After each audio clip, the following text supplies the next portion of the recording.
வணக்கம், நான் உங்கள் அட்வொகேட் சுந்தர். இப்போ என்னென்னு பார்த்தீங்கன்னா, நான் நம்ம சேனலில் எல்லா வீடியோவும் போடுறது இல்லைங்க. சில பேர் மட்டும்தான் ஒரு ஆளுக்காச்சும் ஹெல்ப் ஆட்டும் தான் போடுறது. என்னென்னு பார்த்தீங்கன்னா, இப்போது பல சின்ன சின்ன பசங்க இந்த இன்ஸ்டாகிராம் ரீல்ஸ்க்காக ஃபேஸ்புக் வீடியோஸ்க்காக நான் பிரபலமாகணும் அப்படின்ட்டு கிறுக்குத்தனம் பண்ணுறாங்க. ட்ரெயின் போகட்டும், நான் ட்ரெயின் ட்ராக்கில் படுத்துக்கிறேன்னு ரேசிங்கு, வீலிங்கு, ட்ரெயின் போகும்போது ட்ரெயினுக்கு கீழே ட்ராக்ல உள்ள படுத்துக்கிறது, அதை வீடியோ எடுக்க சொல்றது. ஏங்க எல்லா நேரத்துலையும் எல்லா இடத்துலையும் ஒரே மாதிரி இருக்காதுங்க. ட்ரெயின் தயவு செஞ்சு எந்த ஒரு ஸ்டூடெண்ட்ஸும், சின்ன பசங்களாகட்டும் பெரிய பசங்களாகட்டும், உயிர் எவ்வளோ விலை மதிக்கவே முடியாது. தங்கம் விலை மதிக்கலாம், என்ன வேணாலும் விலை மதிக்கலாம், உயிர் விலையே இல்லைங்க உயிருக்கு. சின்ன சின்ன அற்பசங்களுக்காக தயவு செஞ்சு உங்கள் உயிரை கொடுத்தாதீங்க.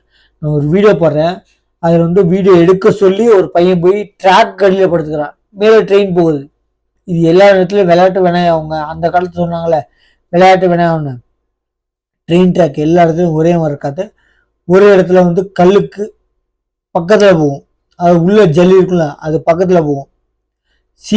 எல்லா ட்ரெயினும் ஒரே மாதிரி ஒரே ஹைட்டில் போகாதுங்க. அதனால கவனிச்சிருங்க. தயவு செஞ்சு விளையாட்டு வினையா போகும்.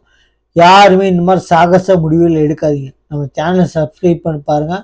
யாராச்சும் ஓராள் கேள்பாட்டும் தயவு செஞ்சு சொல்கிறேன். இந்த மாதிரி சாகசம் வேணாங்க. உயிர் விலை மதிக்கத்தக்கது விலையே இல்லைங்க உயிருக்கு, தயவு செஞ்சு சொல்கிறேன். அதனால விலையை அற்ப சந்தோஷக்காக உயிரை கொடுத்துடாதீங்க. நம்ம சேனலை சப்ஸ்கிரைப் பண்ண திருப்பி எல்லா வீடியோ சொல்கிறேன். இந்த வீடியோ பார்க்குறீங்க, ஷேர் பண்ணுங்க அப்படின்னு சொல்லவே இல்லை. என்ன சொல்லுங்க, அட்லீஸ்ட் சப்ஸ்கிரைப் பண்ணிட்டு பார்த்தீங்கன்னா ஆட்டோமேட்டிக்காக ஸ்க்ராலிங்கில் வரும். அது நீங்கள் ஷேர் பண்ண தேவையில்லை. யாராச்சும் ஒரு ஆள் ஹெல்ப் ஆச்சுன்னா போதுங்க. தயவு செஞ்சு நம்ம சேனலை சப்ஸ்கிரைப் பண்ணிட்டு பாருங்கள். தேங்க்யூ.